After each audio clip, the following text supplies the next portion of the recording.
Hello friends, in today's video I'm gonna be walking through how to add videos on OBS.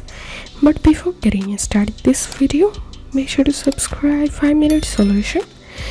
So launch your OBS and click on this plus icon for sources and click on media source and rename the layer and click on OK.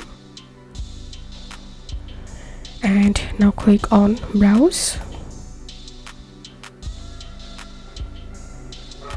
and select the video which you want to add, and you can loop the video by checking this option and then click on OK. And here I can see the video has been added. If this video helped you, give a thumbs up and please consider subscribe to 5-minute solution. Thank you for watching.